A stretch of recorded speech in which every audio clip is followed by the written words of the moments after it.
Well, good afternoon, everyone. Thank you so much for joining us today. I'm Becht, the Executive Director of United to End Homelessness here with Orange County United Way, and this is our Community Chat series. Last month, we did a special series looking at the Home Key program. If you missed it, don't worry, you can find those recordings on our Facebook and our YouTube. But this month, I'm really excited that we're doing a two-part series on the new emergency housing vouchers. You may have heard about these. There's been a flurry of activity across the country since they were announced in May of this year. These vouchers have come from the American Rescue Plan Act, and HUD has made 70,000 of these vouchers available across the country. Today, we're going to do a bit of a deeper dive into these vouchers, what they are, and what this could mean here for our community in Orange County. Today, I am thrilled to be joined by a wonderful panel of guests. We have got Meena Bavan, the Director of the Los Angeles Office of Public Housing, as well as Rufus Washington, the Director of the Office of Community Planning and Development, and both are with HUD. We have Doug Becht, the Acting Director of the Office of Care Coordination for the OC Healthcare Agency, and Maricela Rios, the Vice Chair of the Orange County Continuum of Care Board and the Executive Director of Human Options. And I have to say, that was quite the lengthy titles to get through there. So congratulations to all of you on your lengthy titles. I would love to hear from each of you just a little bit about who you are and what is your connection to these vouchers. And Meena, I'm going to come to you first. All right, good afternoon, everyone. I'm Meena Bavan, the Director of the Los Angeles Office of Public Housing. And our office has a portfolio of 45 PHAs, public housing agencies across the Southern California region. And regarding EHVs, relating to EHVs, our office received just over 10,000 emergency housing vouchers. And I want to say that's probably the largest number across the country for a field office that received that many vouchers to be administered by 35 of our public housing agencies that will be partnering with 13 local COCs. Of the 10,000, approximately 1,000 of these EHVs were awarded to our Orange County PHAs. And my team, along with my colleague Rufus Washington's CPD team, have been working with our local PHAs and COCs to execute MOUs and to build partnerships to successfully implement these EHVs in our communities. Wonderful. Thank you for that fantastic overview. Rufus, we'll come straight to you. Ooh, Rufus, we need you to unmute. You'd think a year and a half into this, you'd be used to it by now. But again, thank you. It's a pleasure to be here. I want to thank the United Way of Orange County for inviting both myself and Meena to be here to talk about the Emergency Housing Voucher Program. I am the Director of the Office of Community Planning and Development, which manages two sets of major funding that come to Southern California. On the one hand, we deal with a variety of communities with our Community Development Block Grant Program that I'm sure many of you have heard of, along with the Emergency Shelter Grant Program and the Home Program. The other side of the house, which is why we're here today, is our Continuum of Care, which Meena alluded to. There are 13 COCs in Southern California.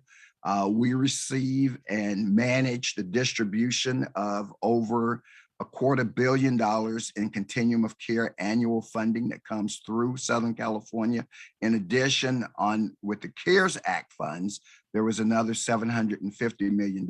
So we as a team, and there are 25 others behind me, are responsible for engaging with the continuums.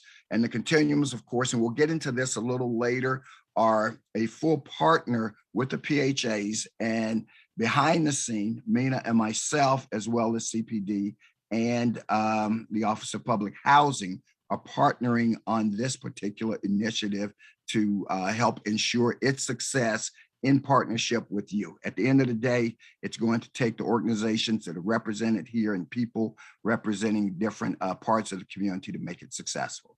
Thank you. Wonderful. Thank you, Rufus. And as we heard from Rufus, continuums of care are a huge part of this. We're thrilled to have the vice chair of our local COC here. So Maricela, I'm going to come to you next. Great. Thank you. Thank you, Bex, and thank you for having me. It's a pleasure to be here. I'm Maricela Rios, the Vice Chair of the Continuum of Care Governing Board here in Orange County, and also have the pleasure of leading Human Options as the CEO. Human Options provides comprehensive array of services for survivors of domestic violence. And so I serve as the victim's advocate representative on the COC board. I'm very happy to be here today. Thank you. And Doug. Yeah, thanks, Beck. So yeah, my name's Doug Becht. I'm the acting director of the Office of Care Coordination. Our office wears a few hats when dealing with emergency housing vouchers as the administrative entity and the collaborative applicant of the COC.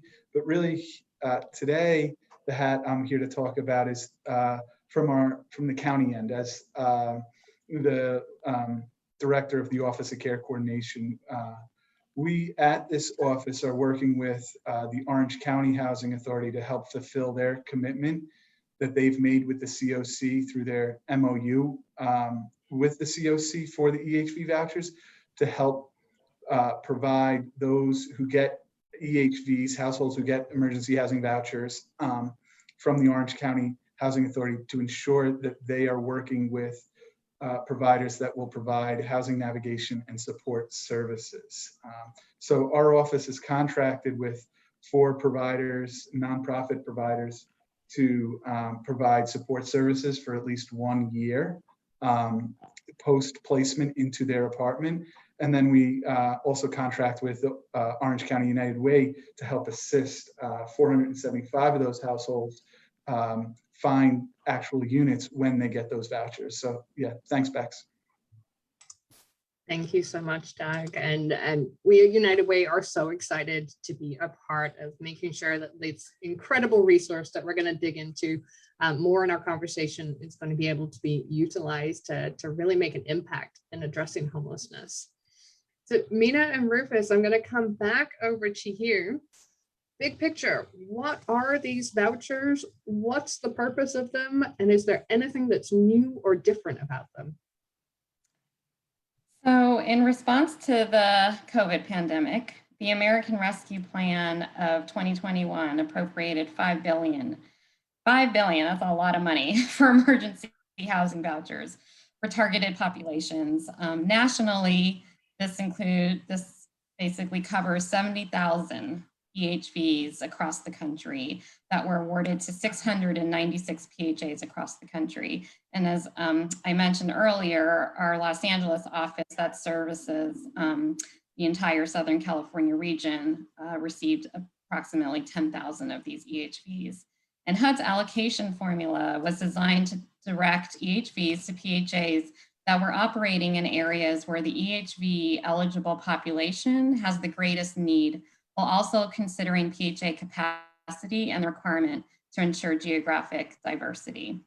Emergency housing vouchers are specifically designed for households who are homeless, at risk of homelessness, fleeing or attempting to flee domestic violence, dating violence, sexual assault, stalking, or human trafficking, as well as recently homeless, and for whom providing rental assistance will prevent the family's homelessness or having high risk of housing instability. What's new and different about these vouchers is the key partnership with the COCs. And instead of pulling eligible families from the traditional PHA's waiting list, PHAs accept referrals for EHVs directly from the COC.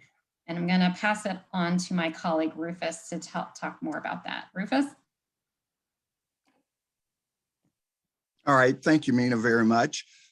Just to expand upon a couple of key things that Meena mentioned that make the emergency housing voucher program unique and I believe special. For those of us who've been around for a while, one of the things that she said was that it's targeted, okay? Even though the public housing agencies are doing it, and it's targeted to whom? By legislation, it's targeted toward the homeless community and segments of it, including those who are fleeing domestic violence, human trafficking, those who are recently homeless, those who are at risk of homeless, and those who are in fact homeless. This targeting is very different from your typical PHA voucher, which is intended to serve those who qualify basically on an income basis primarily. So when the program was put together or being put together, the recognition that PHAs were being asked to go beyond what is their normal customer and to deal with a customer that they don't traditionally deal with, that is persons who are homeless. And for the moment, even though it has 4 different segments, we'll just talk about homeless. That targeting was very similar in nature to the HUD-VASH voucher program, which was vouchers that were targeted specifically toward those who were veterans. And in the same way, that's how this program is. Now, in order to make it effective and in order for PHAs to be able to do it, it was determined that one of the more practical streams and partnerships for them would be through the continuums of care. So who deal with day in and day out our homeless community. Within Orange County for FY20, our office distributed over $28 million to a number of different homeless providers in Orange County, intended to, and I know the number, and I'm gonna just put a number out that was in one of the more recent pit counts regarding homelessness, and that number was about 6,900. We know that on any given day that number goes up. The objective in this program, obviously, is for it to come down. And in doing that, this resource was made available. The continuums of care, which Doug will talk about what they're doing, because we have this stream and this flow of homeless people we're dealing with, it was a natural synergy that it was determined, let's partner the Office of Public Housing and the Office of Community Planning and Development together, since we are targeting homeless people, and to use, as Doug will talk about, the coordinated entry system as one of the chief portals through which PHAs would be able to reach out and pull in eligible homeless households, eligible households of those fleeing domestic violence. Although, let's be clear that the EHV, excuse me, not the EHV, but rather the PHA can also partner with victim service providers in addition to reach some of those other populations as well. But the intent is that the main portal would be through the Continuum of Care coordinated entry portal. Thank you so much for that great insight there.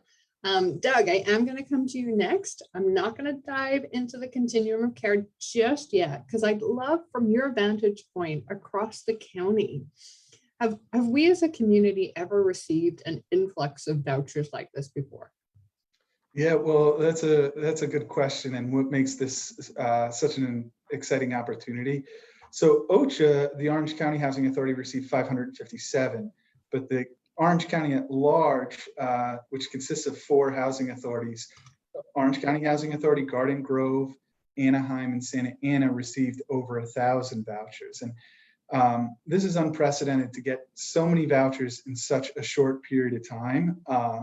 It means we'll be able to hopefully make significant impacts on decreasing the number of individuals and households that are experiencing homelessness. And I mean, that's the goal of why we're here. This will also hopefully help us decrease some of the subpopulations that we measure homelessness in Orange County. And Rufus mentioned one of them, which is survivors of domestic violence, individuals, the large one that most of us think about. We're very excited what this can do for families that are experiencing homelessness in Orange County, vets. So there's a handful of groups that we really think this is going to impact largely.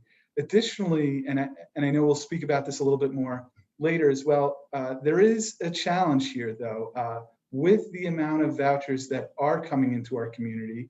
And we know that our community is, Orange County is a expensive place to live. The apartment pot isn't large. There's limited resources.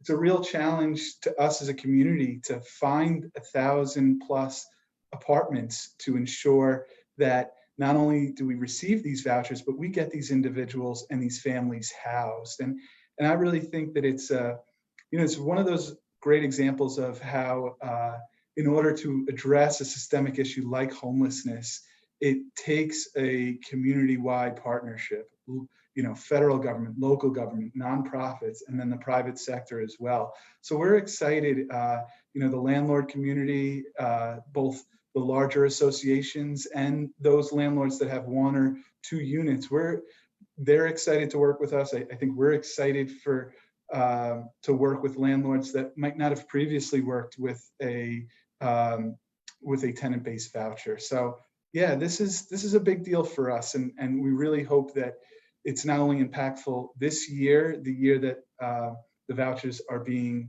distributed, but long term. So yeah, it's great. Okay, thank you, Doug. Maricela, we're going to dig into the continuum of care, the COC piece of this a little bit more. From your perspective, what's kind of unique about these, or how is this going to help us as a community move forward in ending homelessness? Oh, you're on mute too. I'm in good company today on the mute, not hitting the unmute. So Bex, that's a great question. I think, as you know, doing this work, the need here in Orange County far outweighs the resources that are available. And the goal is always to do what we can to put people in permanent housing. The exciting thing about the vouchers and what this does for Orange County is it's the first time that we're able to use that individuals who are in project-based programs or rapid rehousing programs are eligible for these emergency housing vouchers. And what that means is those that are in project-based housing now have an opportunity to move into their own apartment. And that has not happened in the past. So that opens some doors for them, as well as those that are in the rapid rehousing services. Because if they aren't successfully in rapid rehousing or navigating the rapid rehousing program and objectives, they now have an opportunity to also access emergency housing vouchers. And something I'm actually particularly passionate about is the unique opportunity that this brings for victims of domestic violence as well. As you know, this is the first time in Orange County history where emergency housing vouchers have been allocated to domestic violence service providers specifically, which is very exciting. We know that accessing emergency housing vouchers is a barrier, or just to getting into permanent housing, it does create additional risk for victims and survivors. And so having these opportunities means a great deal for the continuum.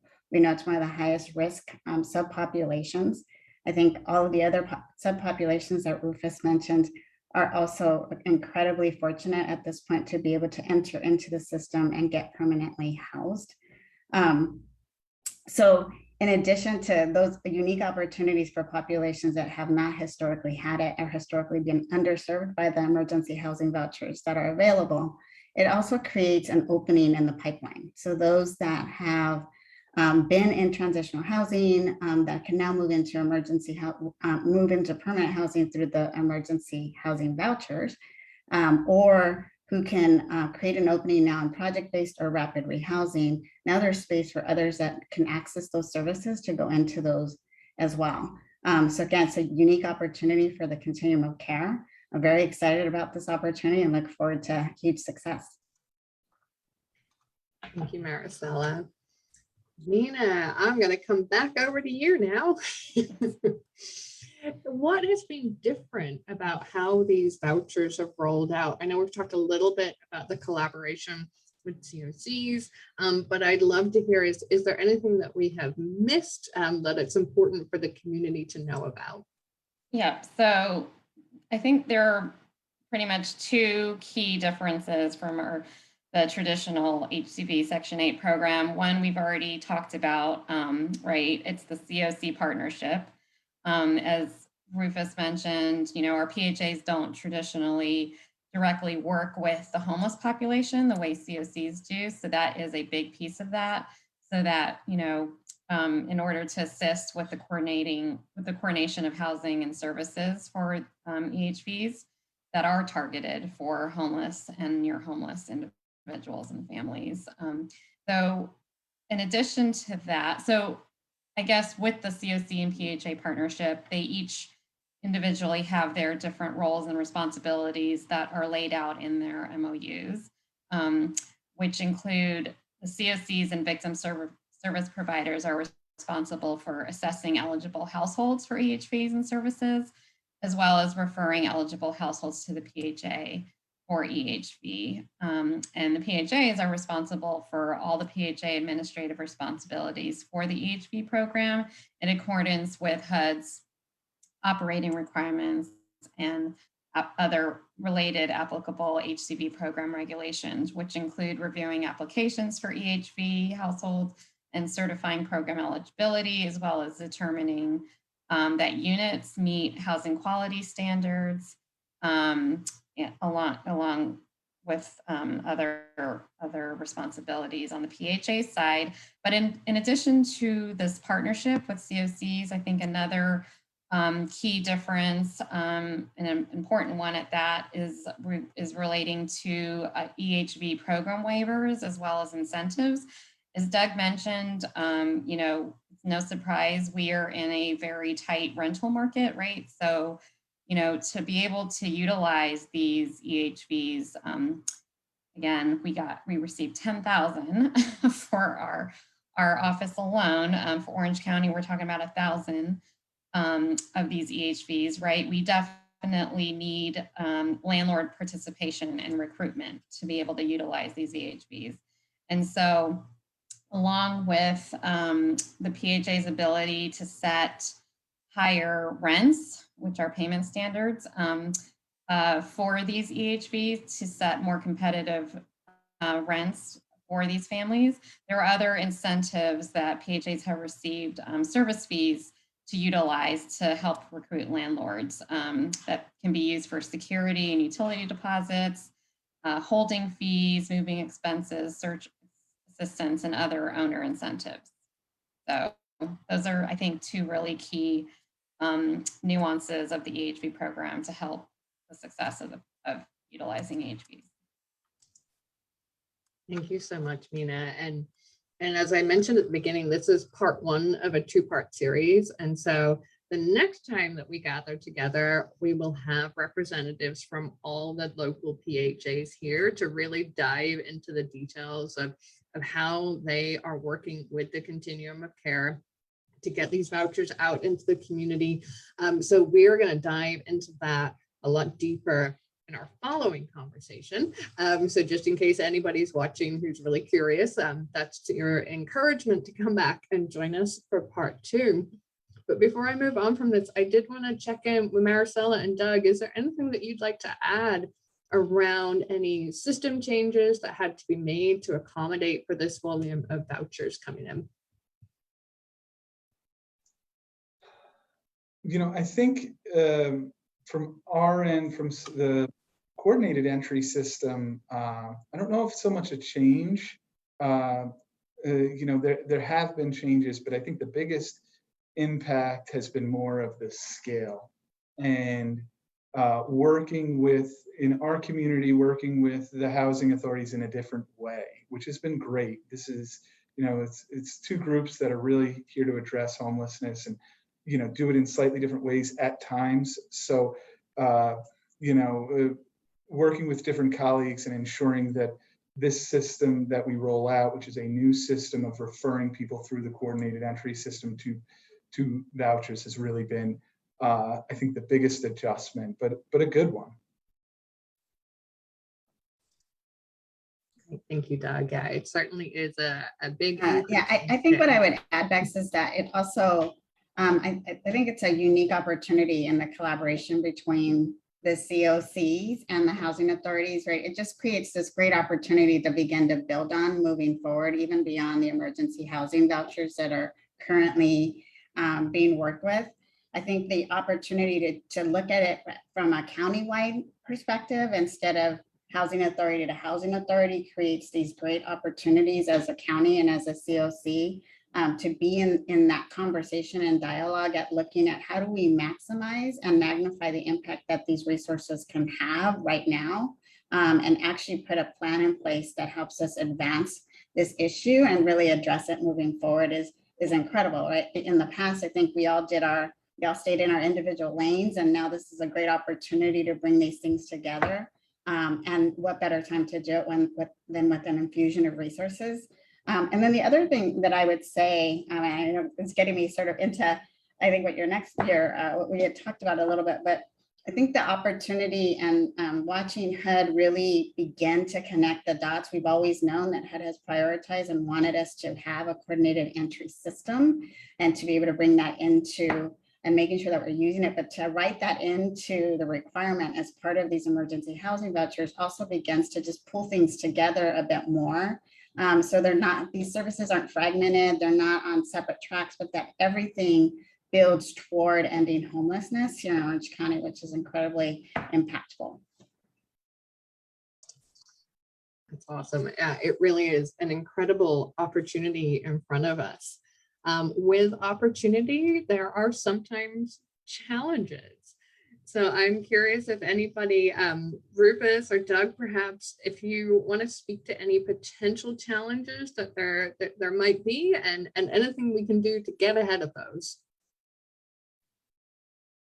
Okay, thank you, Bex. I will start, but Doug, I can assure you I'm gonna leave plenty of time for you as the practitioner who sees it more closely than me. But a couple of things were referenced earlier that clearly are the largest challenge. One is the cost of housing in the Orange County market, as it's relative to any other market, but certainly here makes it a challenge for the recipient, even with the voucher in hand, to find a suitable housing unit, along with costs. If costs were the only issue, we probably could solve that a little bit quicker, but it's also a supply issue that that makes it a bit challenging for the effective use of the vouchers. However, you know, some of that is being mitigated through the work of organizations like the United Way and others who are providing housing navigation services to those families who were handed that voucher. I think that hand-holding is really critical to the success of it. It was mentioned earlier about the supportive services that these families who are receiving the vouchers would need, and I'm hearing some of the commitments that are being made. That's a challenge that is there, but it looks like steps are already being taken to overcome it. I will also say to you that the other piece I'm going to suggest is a good challenge, and that is that there are other resources in addition to the vouchers that are being made available. You've got the ESG CARES Act funding, which can in fact be braided into the emergency housing voucher program to provide some of those services, some of that navigation assistance, and some of the other things that these families really need in order to make the program a success and being able to sustain with them. So that's what we're looking at the most, is not just handing someone a voucher, but how do we make that a successful tool that they can use. Thank you, Rufus. And I think we'll probably dive more into that in our next chat, to hear from the housing authorities around some of the great work that's happened locally to make sure that people will be able to utilize their vouchers. And before I wrap us up today, I'm so excited for our community to have this incredible once in a lifetime opportunity to have an impact on homelessness. So I'd love to just wrap up our conversation by hearing from each of you. What's like one or two words that describe how you're feeling about this opportunity in front of us? And I'll just pick on you, Doug. Yeah, no, I think I'll say challenged and excited, you know, both a little positive and a little bit of a challenge. So Thank I'm you. going to definitely echo Doug's, like waterfall, but an opportunity with that, right? Like we just never seen the influx of these many vouchers before. And, you know, it's a great opportunity ahead. But with that, obviously there are capacity challenges, all that we've discussed today, but definitely excited about it. Thank you, Meena. I was would say- excited. Sorry, I'm sorry. Go Rufus. ahead, Maricela. I would say hopeful. That's my word.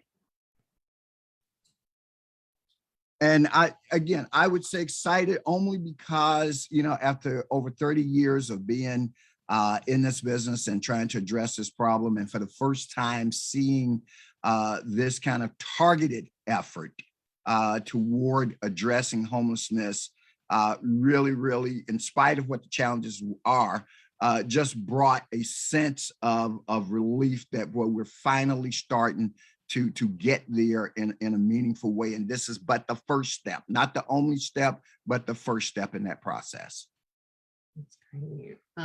We certainly have many more steps in front of us, but we are on a really exciting path.